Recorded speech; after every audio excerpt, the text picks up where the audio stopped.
As our community enters into its third decade, we're very conscious that the roots have gone down deep into the Christian world.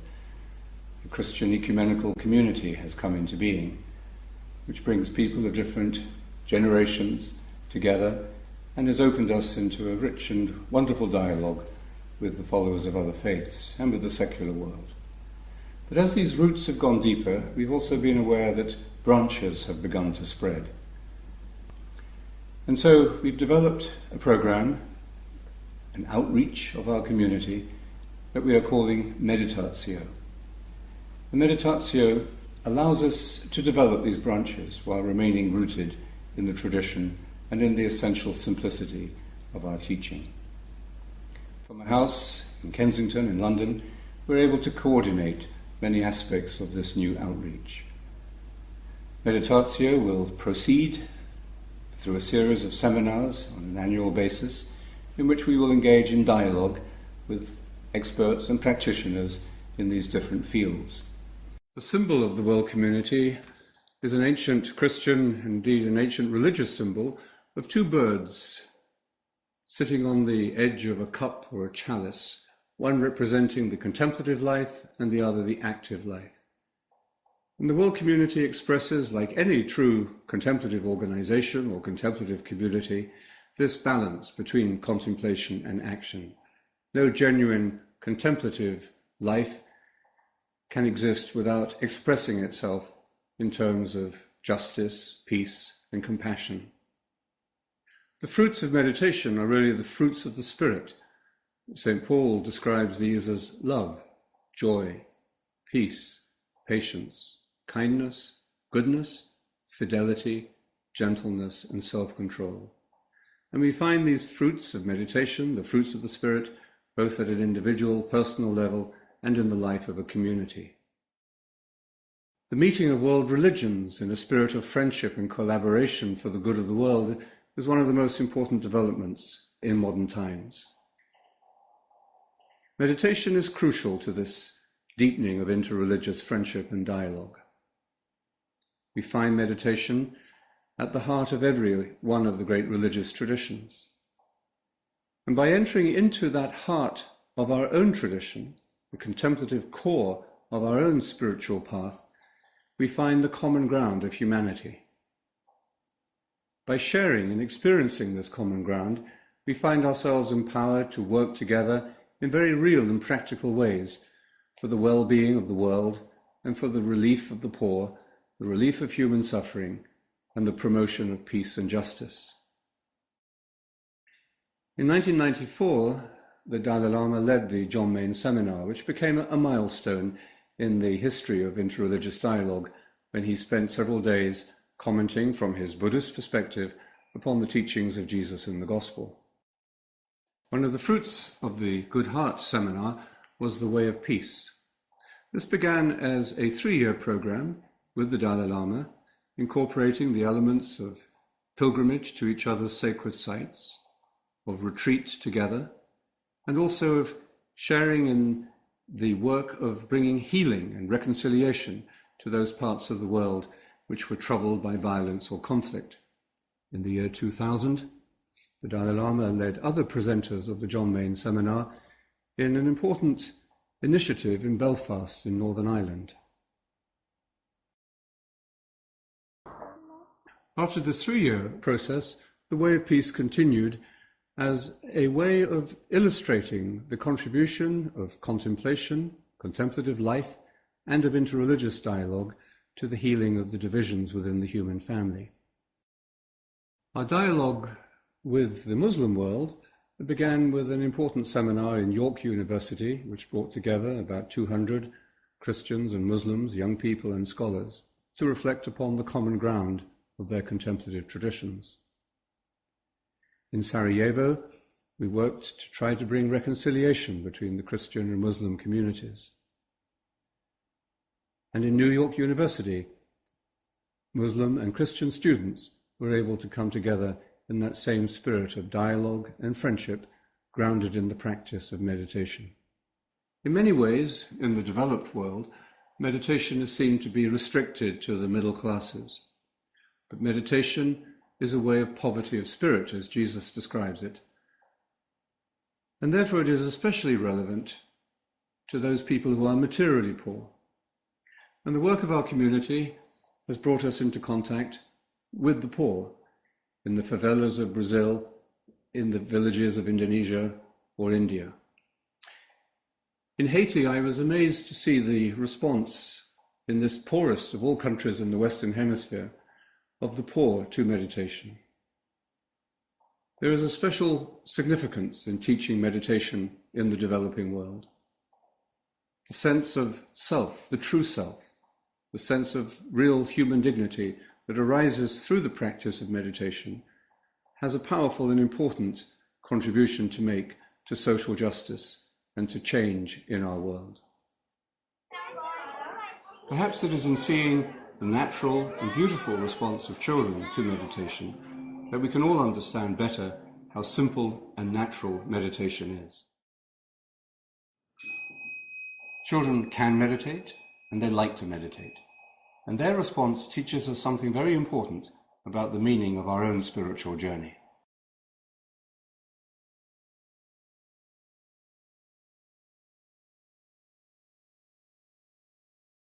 The teaching of meditation to children opens our eyes both to the real meaning of meditation, a simple and natural way of spiritual growth and development, of bringing our humanity into wholeness and harmony. But it also gives us an insight into how we can allow our children to make a better world. Our hope for the environment, our hope for better standards of living, quality of life, our hope for more truly humane values, for the moderation that we need in order to protect our ecology. These are essential intuitive values that have to grow in us from childhood on. And so the teaching of meditation to children is a real contribution to the healing of our wounded world. Students and young adults today face enormous challenges. Life is full of unpredictable situations, many difficult choices. Meditation can offer them a life-giving simplicity and a refreshing way of finding clarity in these confusing situations. At the John Main Center for Meditation and Interreligious Dialogue at Georgetown University, the center offers daily meditation twice a day and also a support and encouragement to learn meditation in these formative years. To me, it's really a way to kind of take yourself away from the stresses that especially students can so often get wrapped up in. And especially here at Georgetown, there are so many students that are really, really motivated and focused, and you have to study and work hard to get to where we are. And it kind of helps you to find a simpler meaning in life and a deeper meaning in life.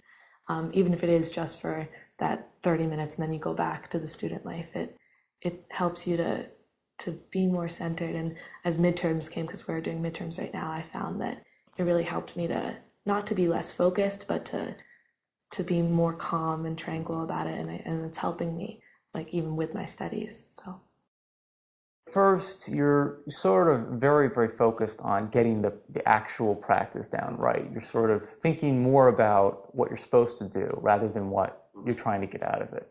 And so the first few, I think that it's very difficult to figure out what you're really trying to get at from the first few meditations. You're so worried about, am I sitting upright? Am I thinking about the mantra too much? But then I think once you get past that period, then you can sort of reflect more on how you've progressed. One of the great spiritual movements of modern times is the 12-step program. the way of dealing with addiction, one of the great problems of the modern world.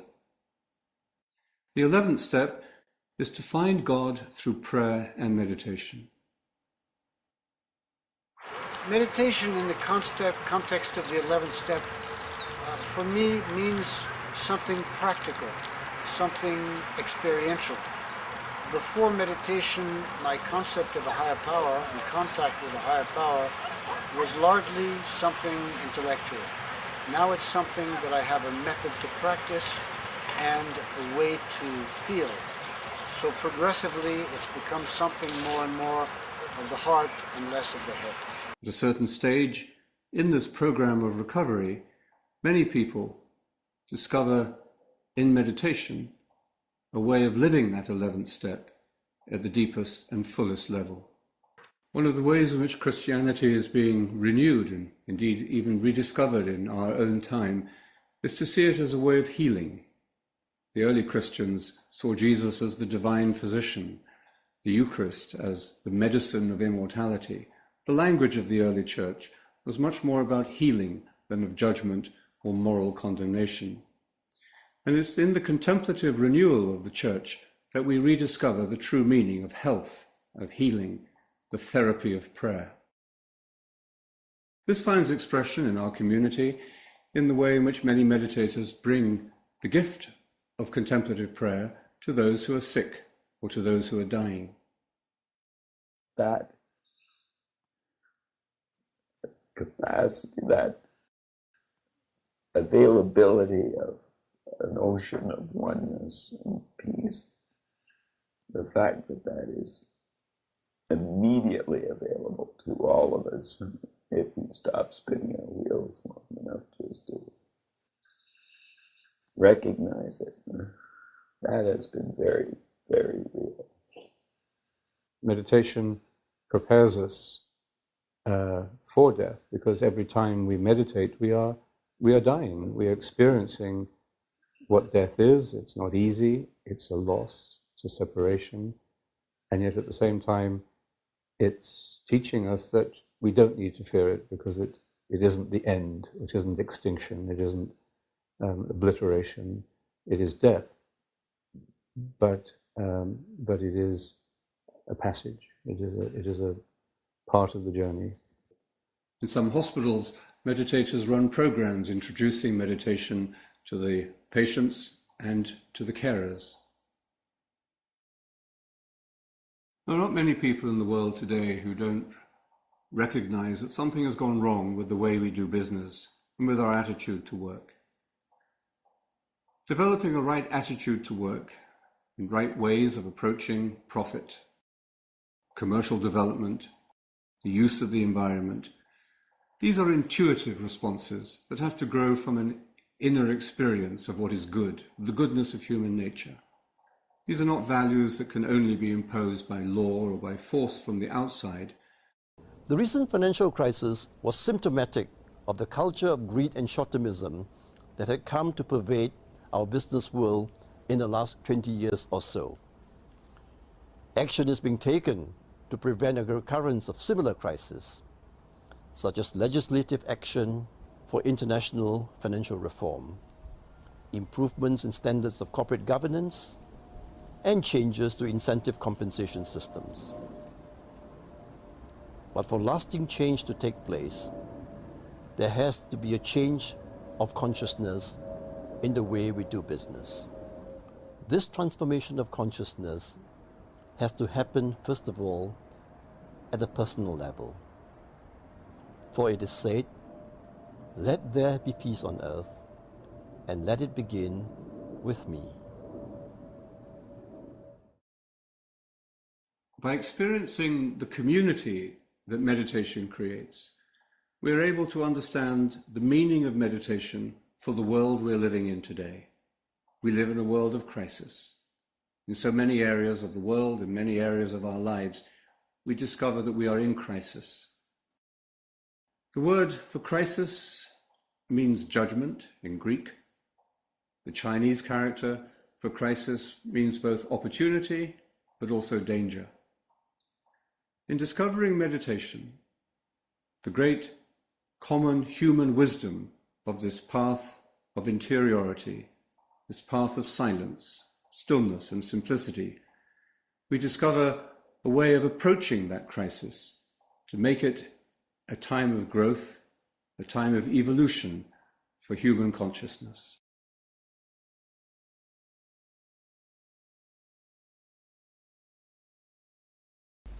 The essence of meditation is attention. The essence of attention is being simple, being present, being awake. It is this quality of simple being, of simple attention, that will allow the teaching of meditation to make its most effective contribution to the world in which we are moving into a new and potentially better future. We hope that this simplicity, which is at the heart of meditation itself, will teach us that the heart of the human being is itself a place of wonder, of beauty, of generosity, of goodness, and of love. The simplicity of the human heart is what meditation is all about.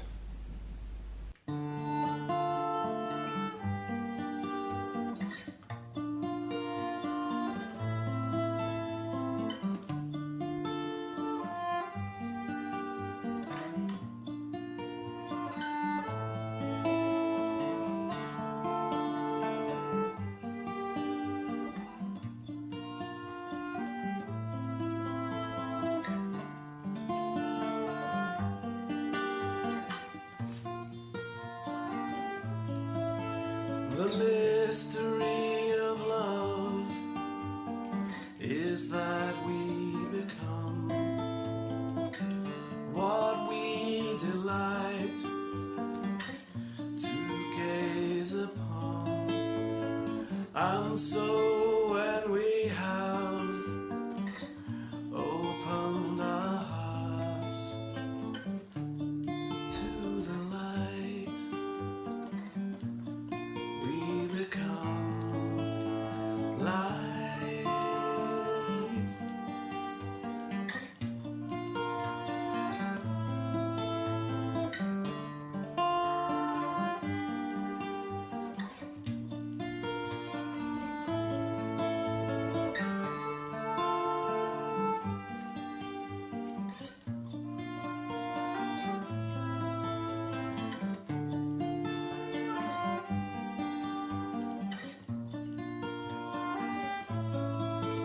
The mystery